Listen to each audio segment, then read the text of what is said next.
to Storytime. So how I joined Synchrony.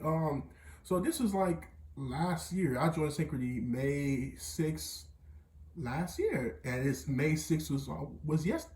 Y'all can get this was 2 days ago.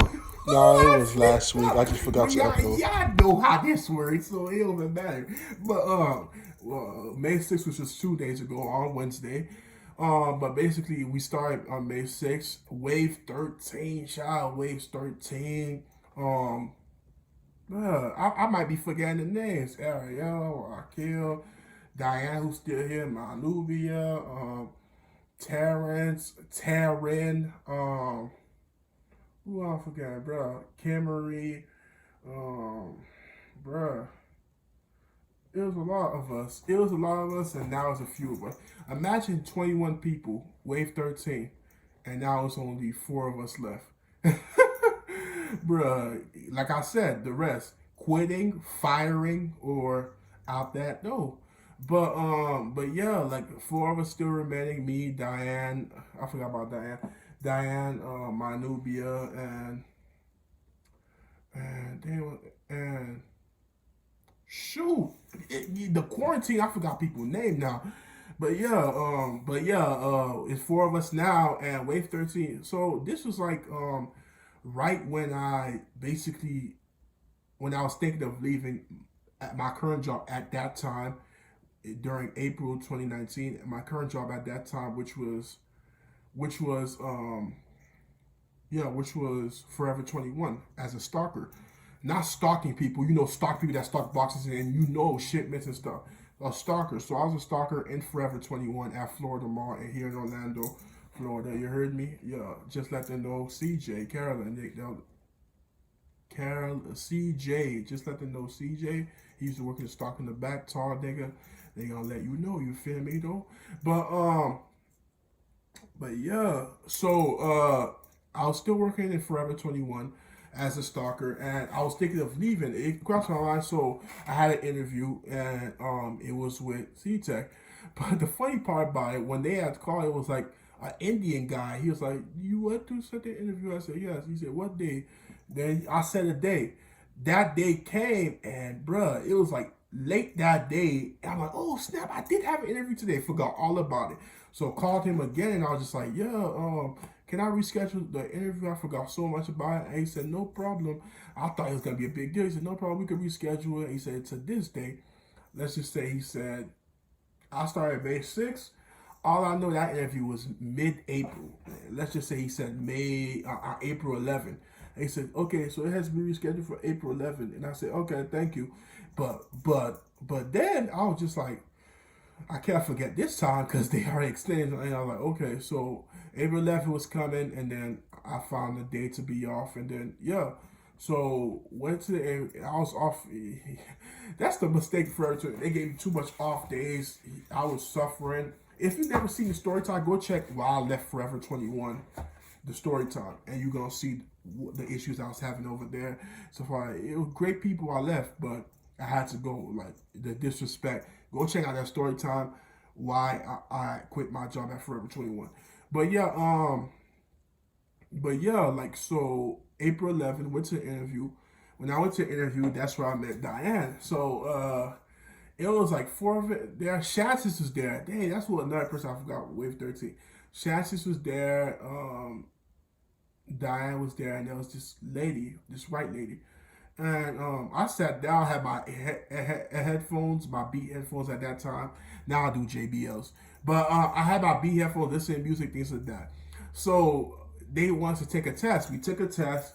It was just an assessment to see our writing skills, typing skill, all of that.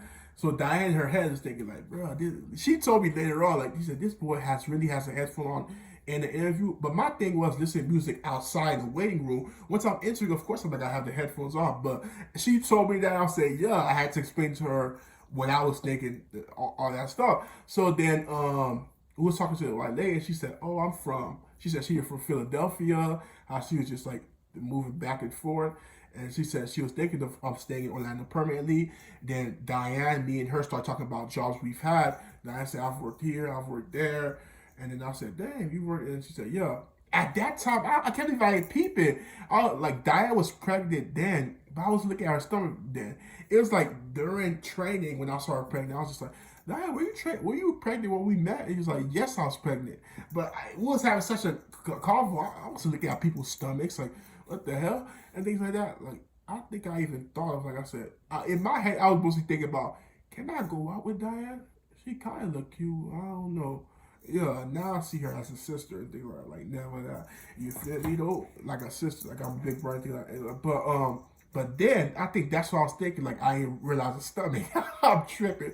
I was just like, yeah, I see how, but yeah, had the interview. Then CG, our soon to be manager, called me inside the room. So called me inside the room, put the headphones on the floor. I said, hi. I said, my name is CJ. They like, hey CJ, I'm CG. And she said, okay, so tell me about yourself. Told her I'm from Miami, high school, college. I just finished college, all that stuff, everything like that. And she was like, oh, he said, I lived 3 years in Miami. I said, you did? And I said, what part? She said, North Miami Beach. And there was a good pause. Come on, hell no, to the no, no, no, yeah, to the no, hell to the no, to the no, no, no. And then she said, I know where I was living. I said, I know you know, because in Miami, North Miami Beach is violent, bruh. It's gangland. You got some gangs there, and you also have like violence too. So I was like saying her like, do she know where she was at? Then when she said, I know where I was at, I was like, okay, now we can chill, we can vibe. You feel me? I just had to make sure. That's why that awkward silence happened. But then she was like, yeah. And then she said, I think like since you just graduated college, all that stuff, you might be too advanced for this job. Like it might be too under your bread because it's only $11 an hour. And then I'll tell her like basically like how I never had a full-time job before, only part-times, never saw 40 hours, basically 80 hours in total. And my friends always say, you only have like 21 hours? You think that's a lot? 18 hours? That's nothing, bro. So then I said, having this job, like I make 10.50 now as a stalker, but the average hours I get is 20 hours.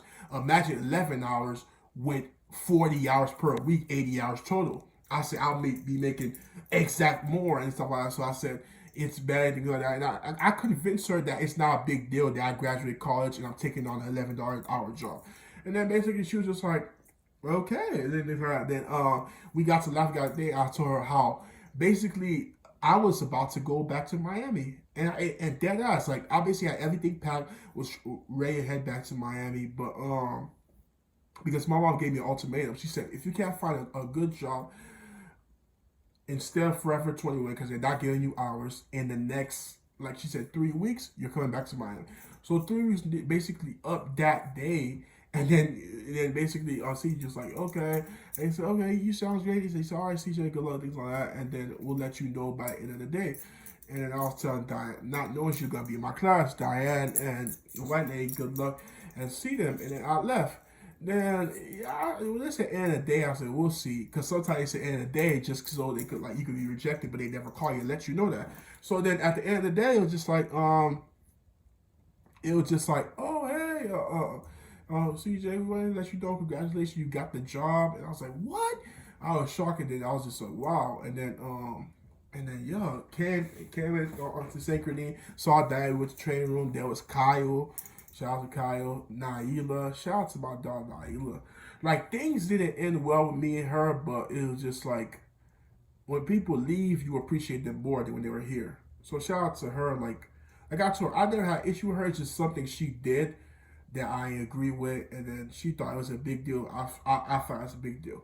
If y'all saw the story time what I did with the mukbang, what happened to me and Ariella, but we let that go. That's been happened. It's whatever. But yeah, shout out to her. Wave 13 was lit. We was in the building. But yeah, we have Michael, who basically he's from Duval, Jacksonville. Michael, he's from the former top hip hop group. Damn, I forgot the name. I got accent, but he's from the '90s hip hop group. Y'all know they did a hit song. Y'all should all know, but I got accent. I forgot. But yeah, like Michael was funny. I was telling his life stories. He was trying to put down a girl.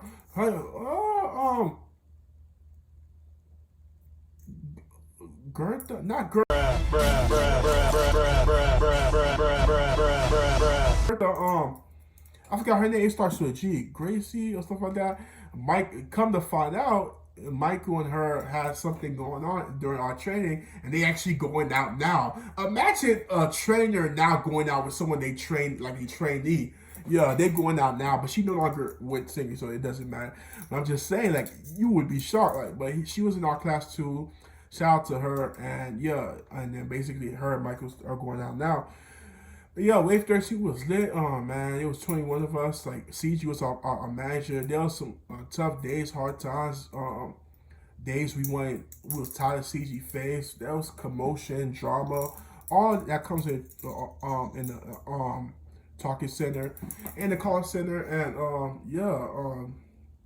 my dogs was always Kyle, Naila, Diane, those three, and then Sabi. Now it's Serena and Diane, and we even got Adlisha. But yeah, like basically, it was always those three. Then me and Kyle fell off.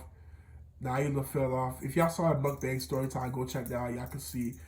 But yeah, I really miss Naila. Shout out to my dog Naila. Kyle, hopefully doing good. Everybody that basically no longer in the job. Like some people left, like Wakil got fired. It's just a lot of people, like y'all don't know them, but it just know like Wave 13 decreased. Only 4 of us left.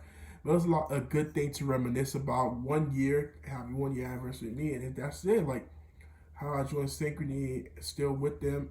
I am looking for a better job, but I'm waiting for this stuff to end. So for now, I'm a pay now agent now. So now we have calls coming to us. We waiting for them. We chilling. It's a new position. We lit. But that's it for today's story time. It's your man C.J.C. Check out our story time. Hit the place. Check out this playlist. Hit the subscribe button. Hit the bell. All that good stuff. And y'all know I appreciate y'all.